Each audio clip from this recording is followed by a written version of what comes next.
Hello বন্ধুরা, তোমরা সবাই কেমন আছো? আশা করি সবাই ভালো আছো।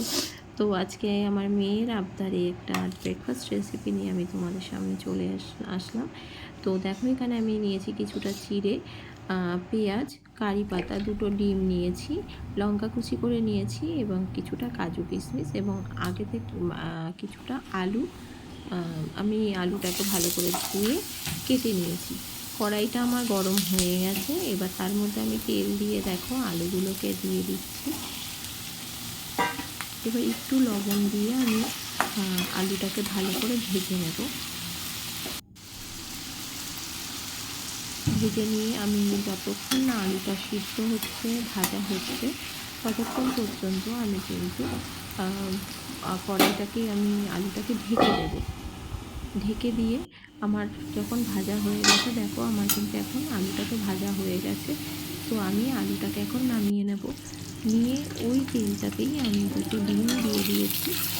একটু লবণ দিয়ে ডিমটাকে আমি কিন্তু দেখো একটুখানি ভালো করে যতক্ষণ না ভাজা হচ্ছে ততক্ষণ নাড়াচাড়া করে আমি কিন্তু ডিমটাকে ভালো করে একটু ভেজে নিয়ে আমি কিন্তু কড়াই থেকে তুলে নিলাম।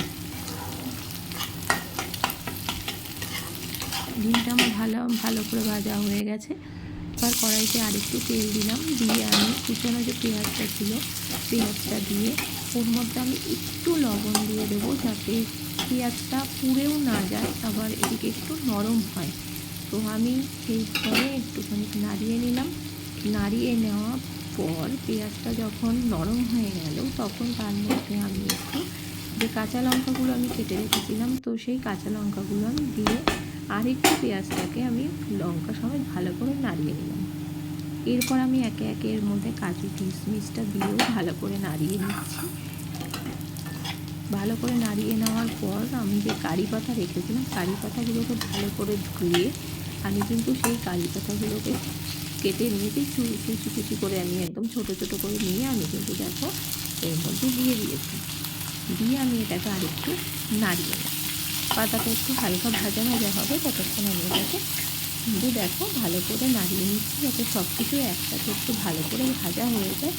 এবং ভাজা হলে তো জিনিসটা খেতে টেস্টও হবে, আর লঙ্কার ঝাল ভাবটাও যাতে তার থেকে ভালোভাবে বেরিয়ে আসে। তো দেখো আমার কিন্তু এখানে সব কিছু ভালোভাবে নাড়াচাড়া করা হয়ে গেছে। এবার আমি এর মধ্যে আগে থেকে যে ডিম আর আলুটা ভেজে রেখেছিলাম, সেটা আমি এই ভাজাগুলোর মধ্যে দিয়ে একসাথে আবার একটু কিছুক্ষণের জন্য মিক্স করে নিলাম। এপাট ওপাট করে একটু ভালো করে মিক্স করে নিচ্ছি, যাতে সব ভাজাগুলো ভালো করে ভাজা হয়। আমার যে আগে চিড়ে রেখেছিলাম, চিড়েটা আমি ধুয়ে নিয়েছিলাম, নিয়ে সেই চিড়েটা একটু যখন ভেজা হয়ে গেছে ভিজিয়ে নিয়েছি, নিয়ে জলটা ফেলে দেওয়ার পর দেখো চিড়েগুলো একদম ঝুড়ো ঝুড়ো হয়ে গেছে। তো আমি যে ভাজাটা করেছিলাম তার মধ্যে কিন্তু আমি চিড়েটা দিয়ে দিয়েছি এবং একটু নাড়াচাড়া করে নেওয়ার পর তার মধ্যে একে একে লবণ, একটু চিনি, একটু গোলমরিচের গুঁড়ো দিয়ে আমি কিন্তু ভালো করে দেখো চিড়েটাকে নাড়িয়ে নিচ্ছি, যাতে সব জায়গায় লবণ, মিষ্টি এবং ঝাল তো আগের থেকে দেওয়াই আছে, সব টেস্ট জন্য এক জায়গায় সব কিছু ভালোভাবে মিশে যায়।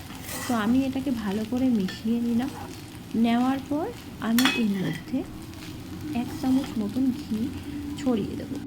এটা যখন চিড়ের পোলাও, এতে একটুখানি ঘি না দিলে পোলাও জিনিসটাতে একটু ঘি না হলে তো ভালো লাগে না। তো দেখো ঘি দিয়ে আরেকটু আমি নাড়িয়ে নিচ্ছি।